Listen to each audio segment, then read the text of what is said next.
Hey, welcome back for another episode of the Fleet Success Show. I'm your host, Josh Turley, running solo today. Today, as I was kind of thinking about, well, what do we want to talk about? I know last week's episode, we talked a lot about blood flow, and this idea of strategic importance.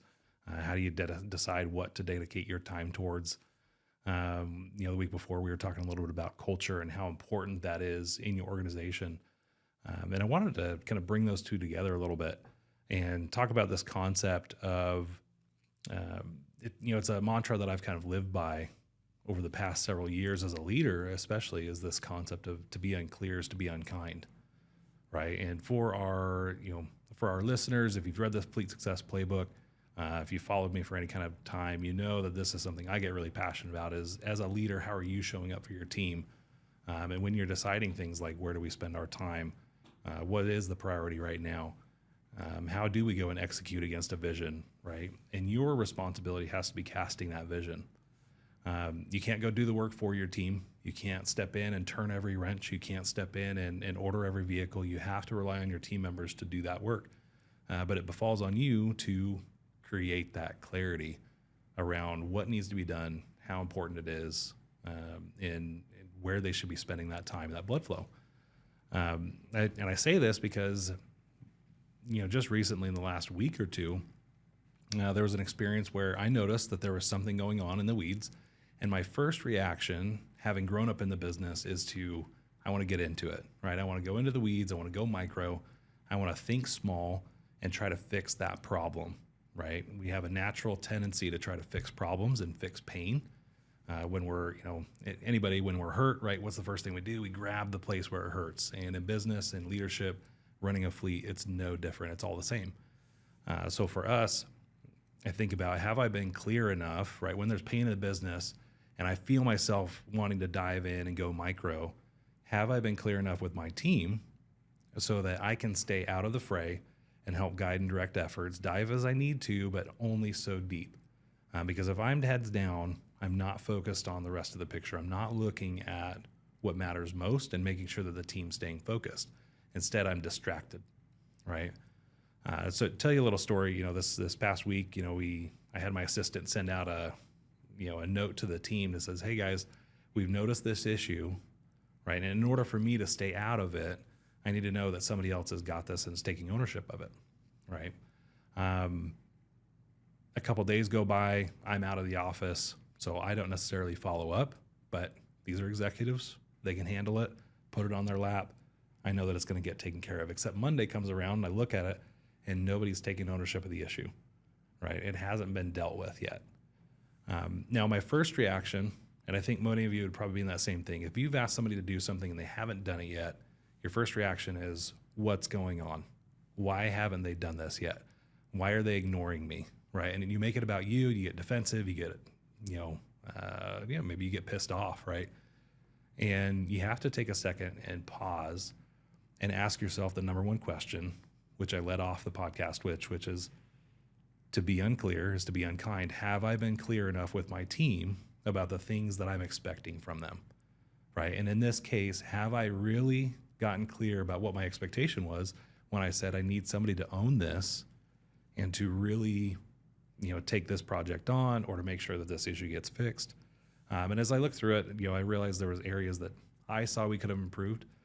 And I could immediately jump out and try to make excuses for them.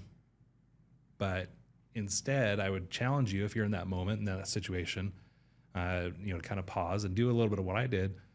And I paused for a long time. This was not something I did in the space of 5 minutes. I addressed it immediately with the team. Hey, this isn't going to work. But I didn't immediately go into, how do I fix this so you guys start taking ownership, right?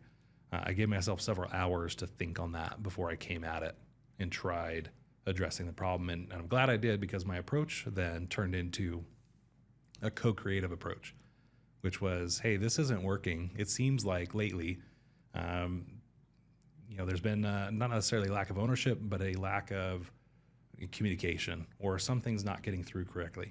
How can my assistant and I handle this better in the future to spur you on to kind of take the initiative, right? And use the momentum of the moment when it's urgent and it's painful to take ownership of a problem and fix it.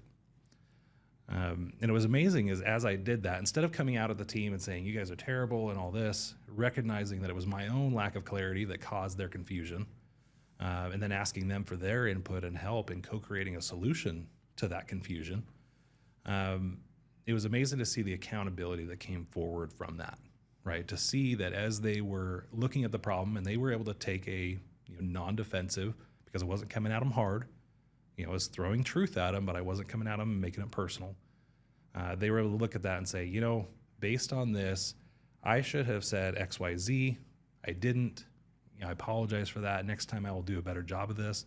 I recognize that in this situation, I saw this was from your assistant and didn't give it as much credence as say if it had come from you.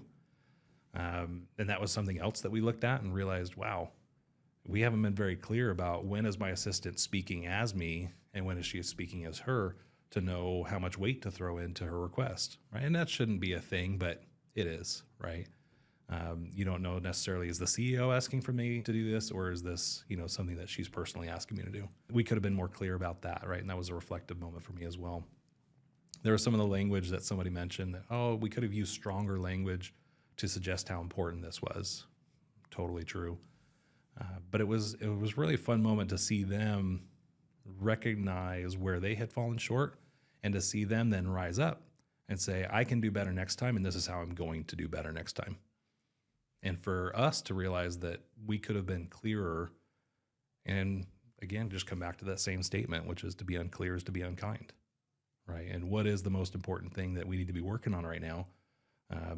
What's going on in the business that needs that pain that we need to clutch our knee for? What is that thing that we should focus on to make sure that it gets addressed? And it gets addressed not in a way that, okay, we got a little brace on it, we'll be fine for a couple of days, but it gets addressed in a way that prevents further injury in the future, right? That's more proactive. And I really liked that discussion as we talked about blood flow last week, was because it's really about us being intentional with our time, with our energy, with our money, and really sending it to the areas that need our attention and need growth and need investment. And just being very clear with the rest of the team about where that is and where that pain needs to be. So that's my podcast episode for this week. I would love to hear from you if you have any suggestions or comments on that. If you've had a time in your fleet, or maybe you weren't very clear, maybe you weren't very kind, and come back and email that to us over at podcast@rtafleet.com. Love hearing from you guys. As always, keep the shiny side up, and we'll see you next time.